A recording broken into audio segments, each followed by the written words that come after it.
Hello, this is Chef John from foodwishes.com with cauliflower pizza crust. That's right, if you thought it was impossible to make pizza crust without flour and yeast using only cauliflower, well, you were right, it is impossible. But that's okay.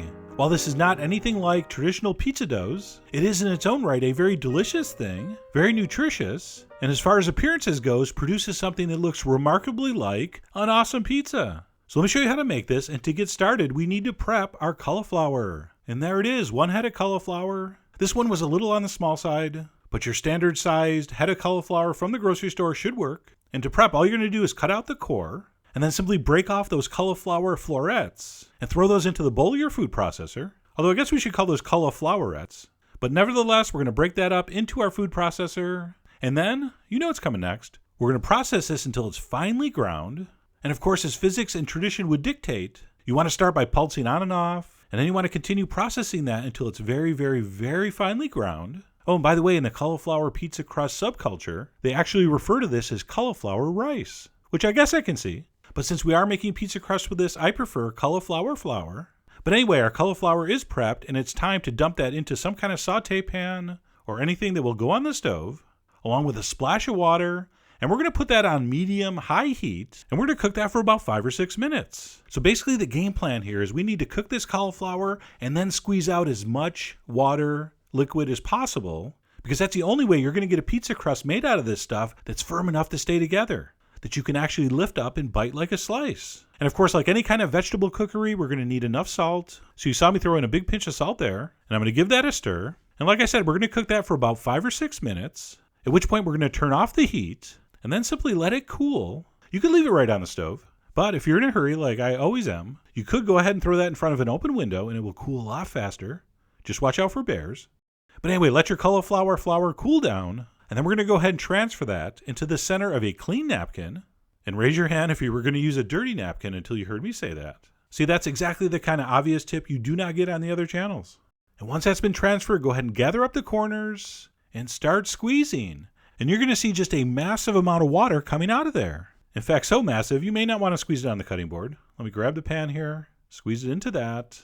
And I mean squeeze with all your might. In fact, if you have little wimpy spaghetti arms, have a friend give you a hand. You know that friend of yours that wears the half shirts? He's perfect for this. But anyway, somehow, some way, squeeze all the water out. Because as I mentioned earlier, this really is the key step. And if you do it right, you should be left with something that looks like this. And I know it doesn't look that great, but it's cauliflower. What'd you expect? So at that point, go ahead and transfer that into a mixing bowl, and we'll add the rest of the ingredients, the first of which would be some cayenne pepper, so a little shake of that. After that, we'll do some freshly and finely grated Parmigiano Reggiano, except no substitutes. And then we're going to throw in a little chunk of fresh goat cheese. I know you didn't see that one coming, along with 1 egg. And since we put our salt in earlier, that is going to do it. So we're going to take a spatula and mix that up extremely thoroughly, and you'll see, by the time you're done mixing, you should have something that looks and feels like that, and it should be very, very pressable. And you'll know for sure when you move on to the next step. So we're going to go ahead and line a baking sheet with some parchment paper. The parchment paper is critical. I'll talk about that on the blog, but you have to have parchment paper. And then just go ahead and take your cauliflower mixture, kind of wad it up into a dough ball, and I totally did the air quotes around dough, and place that in the center of your parchment paper. And then we're going to go ahead and press that out to about 1/4 inch thick. And just some damp fingers will work. But I like to go ahead and throw a piece of plastic down and use that to help press. And once we have that pressed out into a nice, even, round shape that, like I said, is about 1/4 inch thick, maybe a hair thicker, maybe 3/8, that's pretty much ready. Although there is one optional step if you want to go around the outside, around the outside, around the outside with your fingers and kind of create like a simulated pizza crust edge. Go ahead, I did it. I think it looks nicer when it's done, but suit yourself. But anyway, once your cauliflower pizza crust is shaped, it's time to bake. And what we're going to do is we're going to throw that in the center of a preheated 400-degree oven for about 40 minutes or until it looks like this. Check that out. That kind of looks like a pizza crust. And as we'll talk about later, that's kind of where the similarities end. But anyway, what we're going to do at this point is let it cool down just a little, because what we're going to do is go ahead and flip this over. All right, this brown side is a little firmer, a little less moist than the underside. So what we'll do is we'll just flip it over. And this is sort of the first test. If you did everything right, it should totally hold together. And at that point, you're ready to build your pizza. And I know you know how to do this, but I'm going to show you how I did mine. I started with a little bit of our famous pizza sauce recipe, just a little, not too much. It's just like regular pizza. You'll wreck it if you put too much sauce. And then after my sauce, I did a little bit of red pepper flake, and then some beautiful diced fresh mozzarella. You know we're not crazy about the kind you can actually grate, so try to find fresh mozzarella. Next up, I went with a few thin slices of pepperoni. Although to be honest, it wasn't really pepperoni. It was some kind of spicy artisan hipster salami, but it worked good. I'm also going to do a little pinch of oregano, and then last but not least, a light dusting of Parmesan. And then that's ready for the oven, which by the way, I've raised to 450. All right, so as you're prepping your pizza, go ahead and turn your oven up to 450.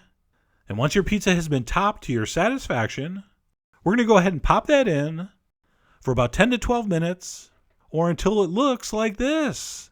And you got to admit, that looks like one killer pizza pie. And yes, the edges of the crust are going to kind of crisp up a little bit, crust up a little bit. And then just because I was concerned about moisture, I did let this cool for about 5 minutes on a wire rack. I think that kind of lets the bottom dry out a little bit as it cools. And then I went ahead and slid it on the cutting board. And I grabbed my trusty pizza cutter and we cut that up. And if you didn't know any better, you'd swear you were just about to bite into the most delicious pizza you've ever had. Which brings us to the key point. Make sure you know better. Because while this looks exactly like pizza, and as I pick it up, it kind of feels exactly like pizza. If you're actually going to compare this to a wheat and yeast-based pizza dough, you will be sorely, sorely disappointed.